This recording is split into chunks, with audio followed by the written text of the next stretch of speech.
Hey everybody, this is our lesson on the Bohr model. And by the end of this lesson, you should be able to explain the emission of electromagnetic radiation in spectral form in terms of the Bohr model. As you can tell, I've got a little guest today, so if you hear some whining, just bear with me. So when we're looking at the Bohr model, we're looking at basically our second most current model of the atom. And in this model of the atom, it was stated that electrons are found in fixed energy orbits around the nucleus. And each orbit has a set quantum, and the term quantum means an amount of energy needed to jump from one orbit to another. This amount does not change on an orbit, so it's always going to be the same. Your orbit's never going to adjust or move to a higher or lower energy. I like to word this as like, you must be this tall to ride. So as someone who's very short and hasn't been able to ride a lot of rides in her lifetime, that's kind of what these energy scales are. It's like, you have to have this much energy to be on this orbit. And each number of orbit has a set number of electrons that it will hold. First, we look at what's called N, and N is the principal energy level or the row number on the periodic table. So if you're on the first row, it's N equals 1. Second row, N equals 2, and that's the principal energy level. It tells you how many circles you get. And if your N equals 1, it holds 2 electrons.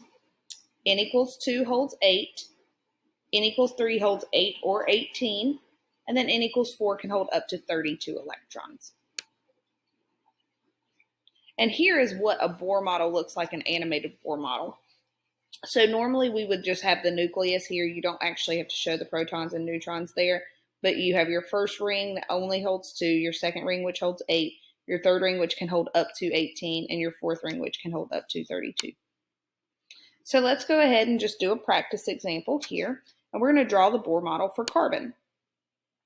So first, you have to count all the electrons on carbon. So we're not looking at just valence. We're looking at all of the electrons. And there are 6 total. Then we have to follow the number of electrons on each orbit that we're allowed to have. And you use all of your electrons here. So we've got carbons. We've got the nucleus. We've got N equals 1, which is the first circle, which can only hold 2. 6 minus 2 is 4, so I only have 4 left. And those 4 go on the second orbit. So now you pause the video and try to draw it for chlorine using these steps. All right, so now let's talk a little bit about our energy jumps. So electrons on the orbit closest to the nucleus have the least amount of energy of all the other electrons. These are referred to as ground state.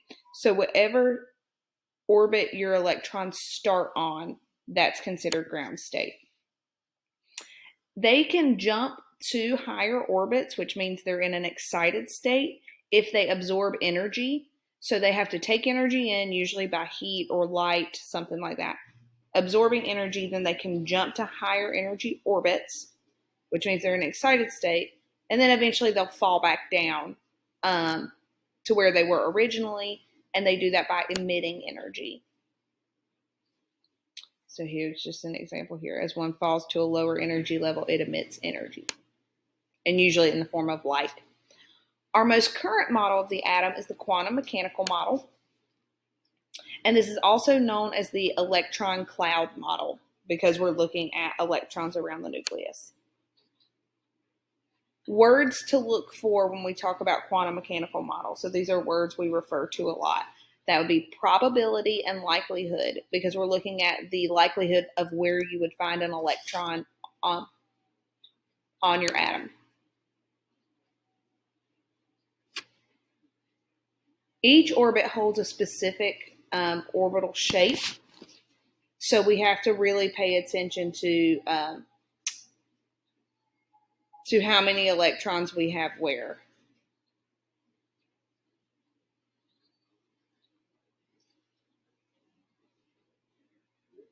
And what shape they go in. So our first shape, our lowest energy orbit is S. This is spherical. And it gets one orbital that holds 2 electrons. P is dumbbell shaped. It has 3 orbitals, and each one of those orbitals holds 2, so altogether they hold 6 electrons. D is 4-leaf clover and then dumbbell with an inner tube. So those are the 5 shapes you get. You get 5 orbitals, and they hold 10 electrons altogether. And then F is the most complex, which you would never have to really draw that out. There are 7 orbitals, which hold up to 14. And if you look at these numbers, they actually will equal out to our original orbital shapes. So for n equals 1, we get 1 sublevel, which means we get an S, and an S holds 2. Well, in the Bohr model, n equals 1 could only hold 2 electrons, so that makes sense.